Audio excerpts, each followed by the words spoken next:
Okay, welcome back to our little series of talks on career counseling. Today's topic is the career genogram, a somewhat specialized intervention, not for every case, but one that may help you to understand your clients better and, more important still, help your clients to understand themselves better.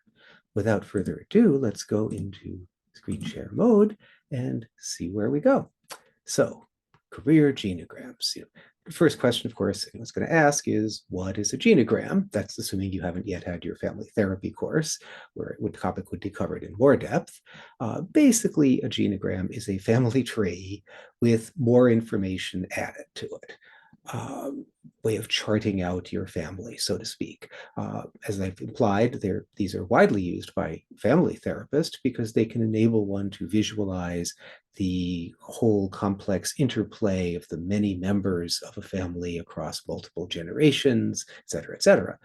Um, and family therapy genograms are a complex topic, not one we're tackling today, because they include these special symbols that look like lightning bolts and zigzaggy lines and so forth, which represent different sorts of relationships, mentoring and conflictual and barriers between people and so forth and so on. You can find examples of this online, and they're really quite interesting.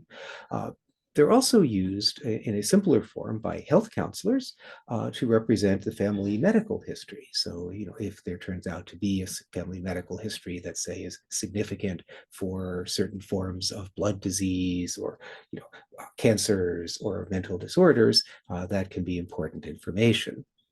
So you'll often, in fact, see the family histories of things like psychiatric disorders displayed. Now, genograms are also used by career counselors, mostly with your younger clients. There's not necessarily much point in one if you're dealing with a midlife career change, although there can be. But in any case, there are interesting journal articles. I'll give you a couple of references later to their use. And what I want to say first off is this is much simpler than the genogram in family therapy. It's more closely akin to what your health counselor or your physician might be doing. So first off, okay, the basic rules. In case you don't have a background in genograms at all, there are some basic building blocks involved. You would typically lay out a piece of paper landscape-wise. I recommend, especially if you have a big family, that you use at least a legal-sized piece of paper. You can get away with regular, but you might have to make it small, and you're going to build on that. It should cover at least 3 generations. So each generation is going to be on one horizontal segment of the plan, of the genogram, with your own, or your clients at the lowest level, and then parental and grandparental generations most frequently. Males will be represented by little squares and females by little circles, so you can tell them apart. Some recommend to also use blue and pink pencil or ink. That's kind of overkill in my view. What about transgender individuals? Well, if the identity is male, have the square with a circle inside it representing the fact that there has been a change from some originally assigned sex. And of course, if it's a female identity, put the circle on the outside because we are dealing with a female with the little square inside, again, representing that there's been a history here. Come on, come on. You can do it. You can put the names inside the squares if they're big enough, or you can put them just over or just under. There's no strict rule there, as long as one can tell, that's the name that goes with that place on the chart. If they're deceased, you can either put a single line through it or an X covering it, which says, they're no longer here. The proband, which is the index case in health research, basically that's your client. It's going to be represented somewhere around the middle of the bottom row. Relationships are indicated by simple lines linking one person to another. So a marriage, there will be a line linking them, and then the children kind of springing down below that, and so forth. I'll provide you with some resources, some examples here. The subject is large, but with this, you have enough to be getting on with. Now, what makes it into a career genogram? Basically, just adding occupational information for each person. So what does that mean? Whatever their occupational title was, if they were an electrician, if they were a physician, if they were a full-time homemaker, etc. Generally include the educational level, the highest level of education attained and in what field. Uh, you don't have to do that if it's totally obvious from their occupation. If you say they're an attorney, nowadays in the United States anyway, you need to have a law degree to do that. There's still no harm in putting, JD or law degree there. If there have been many major changes in occupation, you also indicate that. So if somebody, for example, had been working as a social studies teacher in a high school, but then got their real estate license, left teaching, and became a full-time estate agent, as they call it in the UK, or realtor, as we say here, well, then you'd indicate both. That is important. And what else? Anything else that is important in your view or your client's view to understanding that person's career. There's an awful lot of stuff we can devote time and energy to in our lives that may not be what we're being paid to do for paying our rent or mortgage, whatever, but nonetheless is central to our sense of who we are and what it is that we are on this planet to do. For some people, these are religious activities, if they're a deacon or a reader in the lector in the church, for example. For some, they're political activities, if they're a ward chairman or an organizer. It can be clubs or associations that they're involved in, Commodore of the Yacht Club, or somebody in the Rotary Club. They could be involved in art or music. They play in an amateur or semi-professional band. They're involved in certain charitable activities. They play amateur or semi-pro sports, devoted to various hobbies. Whatever it happens to be. If that's a big part of who they are, it should be there, because not everybody works in a field that they find personally fulfilling. We want our clients to be able to do that, but we can't be sure that everybody in their family has had services to enable them to. And now, who do we include? Well, always include, the parents, including any step parents who played an important role. If the person was adopted at an early age, just go ahead and use the adoptive parents. If you have information about the biological parents too, you might even want to create a little separate section for that, just in case there's some peculiar, somehow genetically inherited predisposition towards certain lines of work. Can happen, I suppose. Always include grandparents.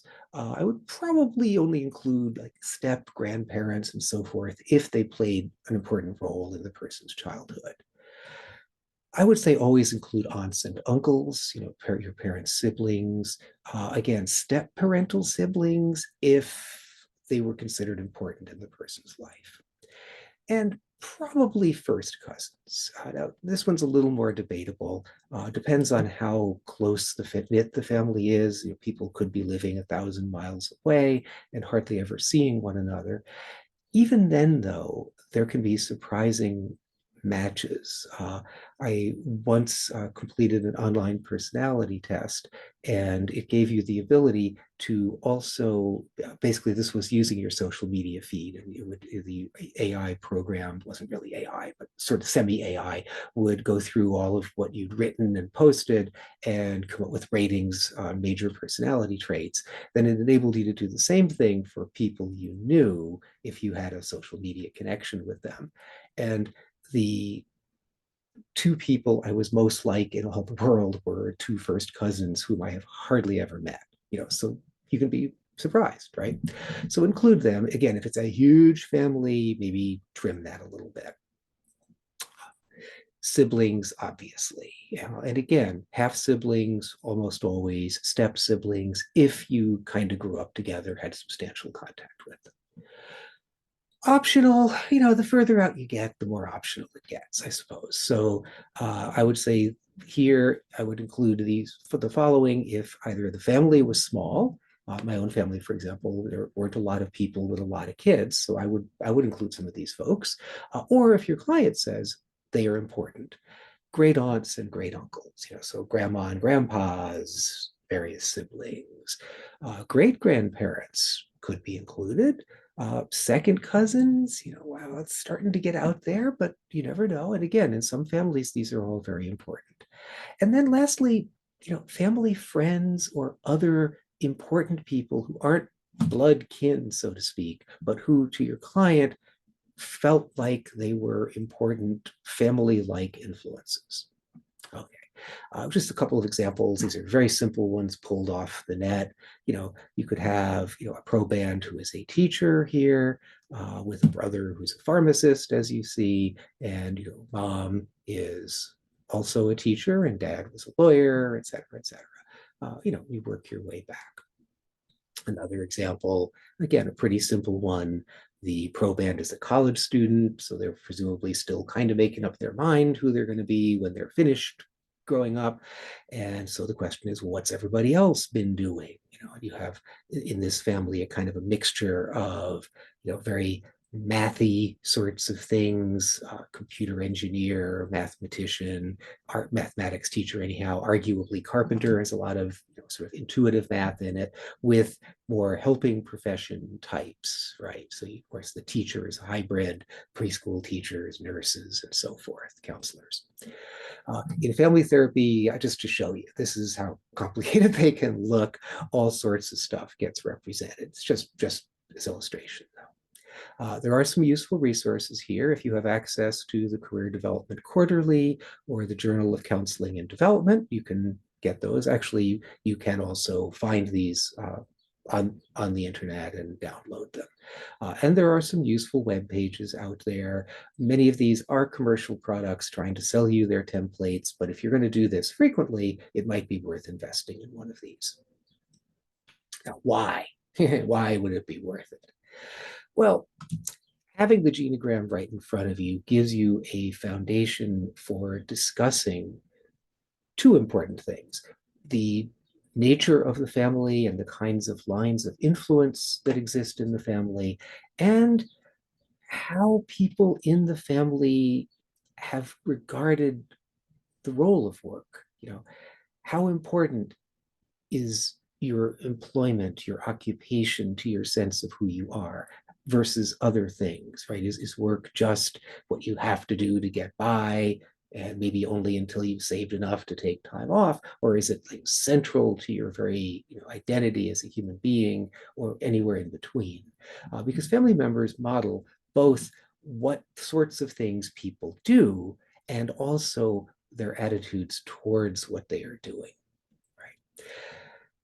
Now, sometimes in a family, you're going to find that a pattern will become clear. If you looked at my family, for example, you would find quite a number of people who are either in education-related fields, healthcare-related fields, or the creative arts. Not everybody, but most people are in some combination of those things. So it makes sense in such a family if the client, the new rising generation person, is interested in something to do with scholarship and teaching, something to do with healthcare, something to do with the arts, right? You also may have cases where the client's interests don't conform to a family pattern. That's also important. We'll come back to that. You'll find that some families are pretty stable occupationally across generations. So you'll find, this one is a banker, and dad was an accountant, and granddad was, a lawyer, and they're all basically middle to upper middle class, college educated types. You also find families that are changing across generations. I think that's more common, actually. And the most frequent pattern you encounter here is a kind of either a clear upward mobility pattern or a shift from more physical manual sorts of work towards things that are less physical manual, often in tandem. So you'll have the, grandfather who was an immigrant and a laborer, and then the son was sent to school and became a teacher, and it's, this step up with the generations. Sometimes it isn't a step up, and you'll occasionally encounter families that have been, cross-generationally sinking. All of these are important. And again, we'll circle back to how that can play itself out with your client shortly.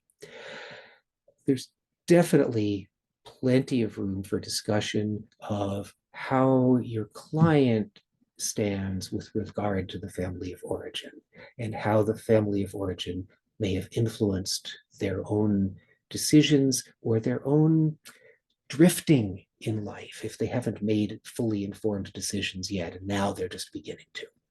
Families are important. Less major lesson for the day if you haven't figured that one out already, which you had. So thinking about family influences, it's worth asking, are the client's interests and values and what they want to do consistent or inconsistent with the family background? Uh, and secondly, is the family supportive or not supportive of the client's interests, the client's values, what the client wishes, desires to do? Those are separate questions. And you can kind of get four basic permutations out of this, right? The first is if I'm calling this consistent and supportive. What I am interested in, what I value in life is a lot like what other people in my family have been interested in. And my family is pretty much behind me on that. So in my own case, I had a father who was an English teacher and a freelance writer, and a mother who was a children's librarian and a storyteller. For me to be interested in higher education and academia and writing and teaching and things like that was entirely consistent with the family of origin. They also were basically supportive of it. This is a pretty benign situation. In this regard, at least, I had it easy. It's usually pretty easy to proceed with your client. The only place where you can run into real difficulty here is if your client turns out not to really have much of an aptitude for what they're looking to do.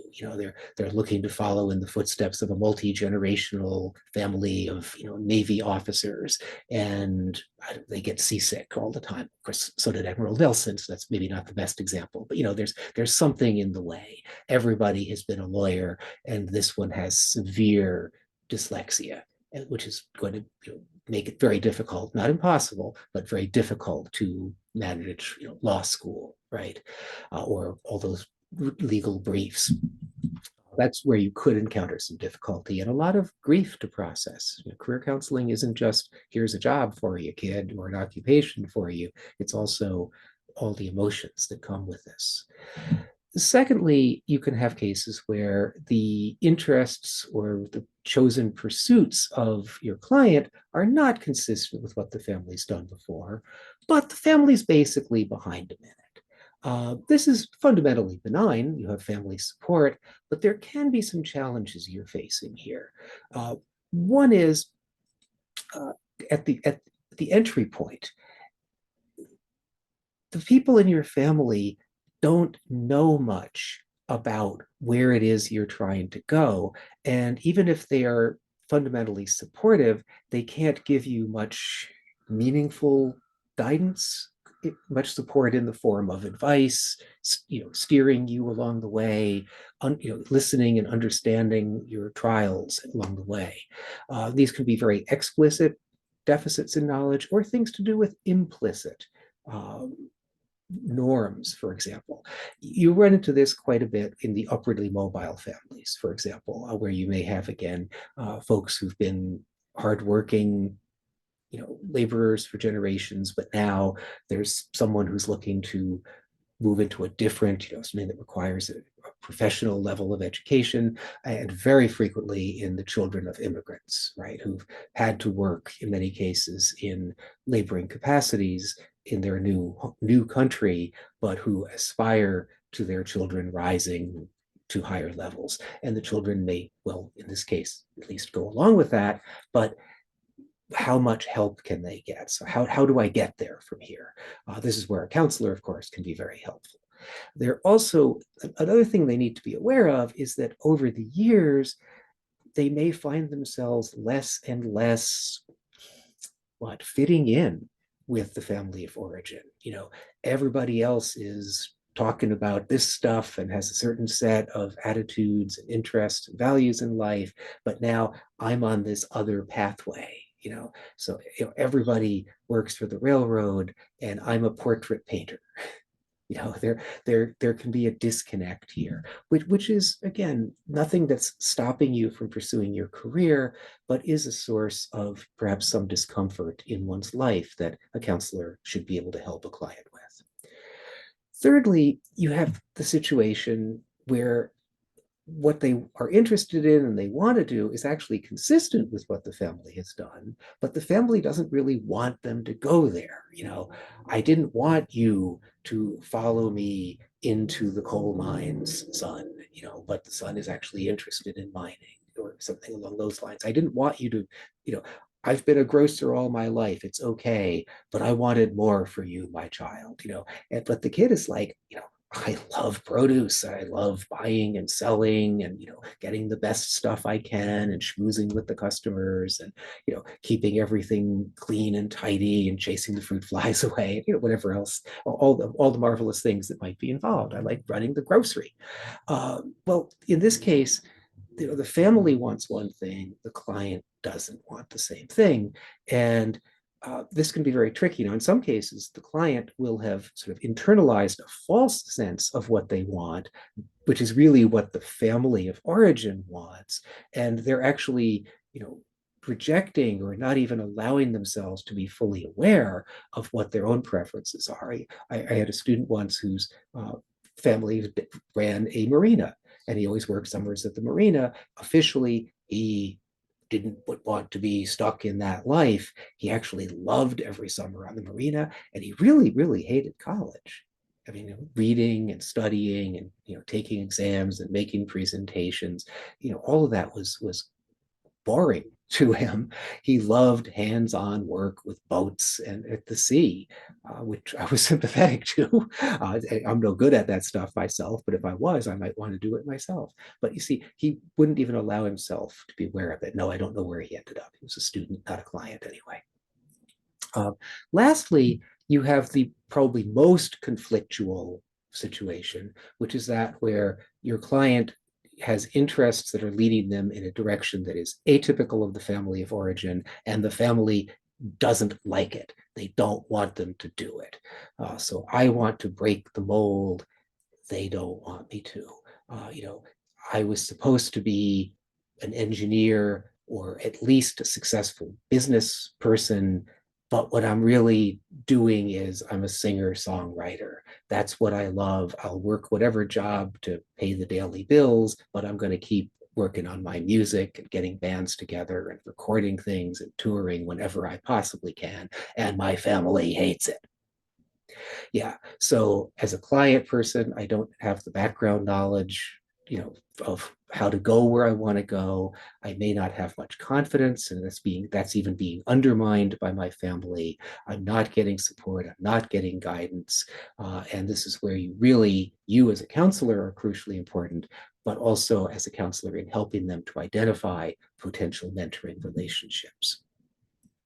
So just a few last thoughts. We'll be wrapping up for the day. I think that the career genogram is a useful assessment tool. It's a qualitative assessment. It's not giving you scores like an interest inventory or an aptitude test, but it is an assessment instrument nonetheless. It's a great basis for discussion of all those family of origin issues, a great way of bringing some of that stuff out into the open in a career counseling context where the client might not have been expecting that. And with younger people, it's also a great way to develop what career counselors refer to as your world of work knowledge. If you have children or early adolescents, you can actually give them an assignment. You could do this as a teacher also, by the way, to find out what different people in the family do and do little presentations on it. What does Uncle so and so do, and what, for that matter, does Mom do when she gets dressed up and goes off to work after she drops me off at school?